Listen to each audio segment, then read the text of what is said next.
Bismillahirrahmanirrahim.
Sudah ada hasil pertemuan antara MUI Nias dengan pihak STT Nias. Ini sudah diberitakan langsung di website resminya MUI. Saya akan bacakan ntar lagi, dan ini juga sudah ada klarifikasi ketiga dari pihak STT Nias yang ditayangkan di channelnya Pak Dr. Joshua Tewu ya. Tapi lebih dipersingkat, lebih diperingkas ya, lebih ringkas lagi ada di channelnya Pak Ruditan, Layar Teologi. Nanti kita akan simak juga ya videonya. Saya akan tampilkan dulu beritanya.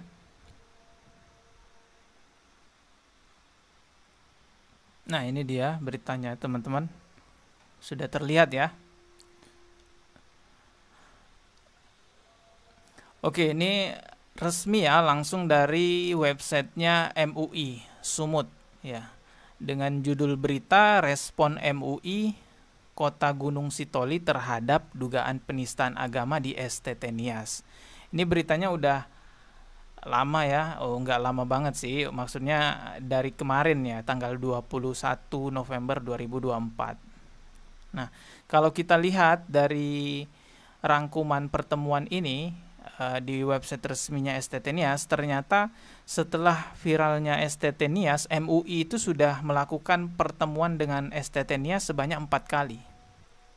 Ternyata MUI di sana tidak berdiam diri begitu saja ya, ketika viral langsung turun ke lapangan. Yang pertama ke STT Nias pastinya. Saya akan bacakan dari awal aja ya, karena ini juga live streaming, jadi kita santai-santai aja. Kalau yang ada kesibukan silahkan diselesaikan dulu kesibukannya, tapi kalau yang lagi santai ya sudah, simak aja. Saya bacakan dari awal. Gunung Sitoli Sumut 19 November 2024. Dewan Pimpinan Majelis Ulama Indonesia dalam kurung MUI Kota Gunung Sitoli merespon serius laporan dugaan penistaan agama yang viral di media sosial terkait aktivitas di Sekolah Tinggi Teologi STT Nias. Isu ini dianggap berpotensi memicu kekerasan masyarakat Muslim di Kepulauan Nias. Dalam surat tertanggal 19 November, Ketua Umum MUI Gunung Sitoli, Haji Abdul Hadi SH, melaporkan dalam berbentuk surat nomor, ya ini ada nomornya, teman-teman bisa baca sendiri ya, yang ditujukan kepada Ketua Umum Dewan Pimpinan MUI Sumatera Utara terkait video viral dugaan penistaan agama oleh Sekolah Tinggi Teologi Nias. Berikut langkah dan penyelesaian yang telah diambil oleh MUI Kota Gunung Sitoli secara organisatoris dan kelembagaan. Yang pertama, ini langkah yang diambil oleh MUI yaitu silaturahmi ke STT Nias. Jadi MUI pada saat viral itu, STT Nias langsung mendatangi Sekolah Tinggi Teologi Nias. Di sini terlihat tidak hanya MUI yang datang ke sana, saya bacakan aja ya. pada Kamis tanggal 14 November 2024, MUI Kota Gunung Sitoli bersama jajaran Forkopimda, Kementerian Agama, Kota Gunung Sitoli, Polres Nias, Kodim 0213 Nias, dan BIN melakukan kunjungan ke STT Nias. Jadi ada banyak lembaga yang datang ke STT Nias bersama MUI ya. Kunjungan ini menghasilkan klarifikasi bahwa pihak STT Nias tidak pernah mengajarkan penistaan agama kepada mahasiswanya. Tanggal 4 November itu ya. Berlanjut lagi di pertemuan kedua, rapat koordinasi internal MUI Kota Gunung Sitoli. Pada Jumat 15 November 2024, MUI Kota Gunung Sitoli mengadakan rapat internal untuk merumuskan langkah-langkah strategis, termasuk mendesak Polres Nias untuk mengusut kasus ini secara hukum, menjaga stabilitas masyarakat dan kerukunan antara umat beragama di Kepulauan Nias. Tanggal 15 November ini MUI rapat internal ya. Jadi tanggal 14-nya datang ke STT Nias, tanggal 15-nya rapat internal. Lalu langkah yang ketiga ditempuh oleh MUI yaitu pertemuan dengan Polres Nias. Sabtu tanggal 16 November 2024, MUI Kota Gunung Sitoli mengadakan pertemuan dengan Polres Nias bersama Forum Kerukunan Umat Beragama FKUB. Hasil pertemuan ini antara lain penyelesaian atas dugaan peristiwa tersebut, penyesalan atas dugaan peristiwa tersebut, penyerahan kasus kepada Polres Nias untuk ditangani secara adil dan transparan, imbauan kepada masyarakat untuk tidak terprovokasi dan menjaga harmoni. Yang keempat, rapat silaturahmi dengan Forkopimda dan tokoh agama. Pada Senin 18 November 2024 dilakukan rapat bersama Forkopimda, tokoh agama, dan pihak STT Nias di Polres Nias. Kesepakatan rapat menekankan pentingnya menjaga kerukunan antar umat beragama di Kepulauan Nias, menghimbau masyarakat untuk tidak terpengaruh informasi viral di media sosial tanpa dasar yang jelas. Jadi hasilnya, penegasan dari MUI Kota Gunung Sitoli.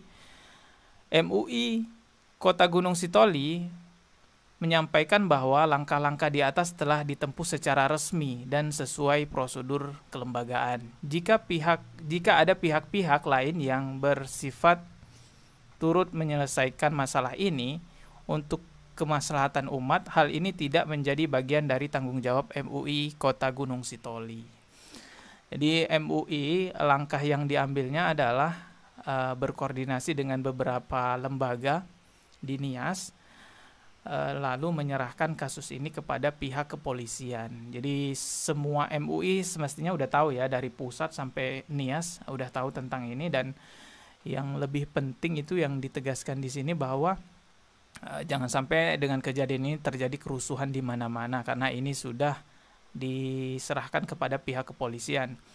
Dan kalau kita lihat klarifikasinya STT Nias di klarifikasi ketiganya, mereka tetap menyangkal bahwa itu bukan ulah dari STT Nias, melainkan ada pihak lain yang mengelola website tersebut. Nah, jadi makanya kami secara tegas, dan saya pribadi yang sudah dilantik bulan Februari itu, tegas mengatakan kemarin itu bahwa kami tidak memahami mengenai siapa yang membuat website ini dan siapa juga pengelolanya.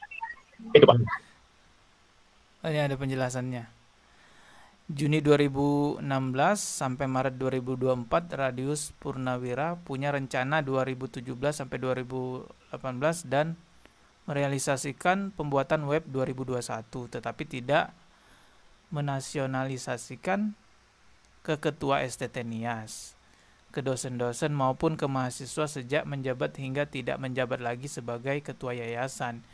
Ini mengakibatkan keberadaan web sttnias.ac.id tidak diketahui oleh ketua dosen mahasiswa. Ketua dosen mahasiswa pun juga tidak memakai sama sekali web sttnias.ac.id dalam. Ya kalau begitu berarti orang yang lama, pengurus lamanya yang tahu tentang ini. Ya kalau yang baru nggak tahu ya wajar lah, mungkin mereka nggak ngelihat-lihat website ya. Tapi kan sudah ada keterangan bahwa ini memang pernah dibuat dengan kepengurusan yang lama. Sayangnya dalam klarifikasi ini tidak dihadirkan pengurus yang lama, teman-teman. Mungkin karena memang tidak mau hadir atau bagaimana. Tapi katanya sih ini sudah dibawa ke ranah hukum. Jadi yang dilaporkan itu bukan YouTuber-YouTuber muslim. Saya udah nonton video fullnya ya, teman-teman. Jadi yang dilaporkan itu bukan YouTuber-YouTuber muslim ternyata. Bukan TikToker muslim, bukan apologet muslim, Bang Zuma dan lain-lainnya, bukan ya. Yang dilaporkan adalah yang membuat website tersebut. Nah, jadi pihak kepolisian sekarang sedang mencari tahu, menyelidiki sumber awal website itu. Ya udah, ini berarti sudah tugasnya kepolisian, MUI juga sudah koordinasi dan lain sebagainya. Ya kita tinggal tunggu aja update-nya dari pihak kepolisian. Tapi kalau biasanya lama-lama seperti itu nggak akan selesai juga deh ya. Ya enggak lah ya. Semoga aja selesai ya, kita berbaik sangka aja.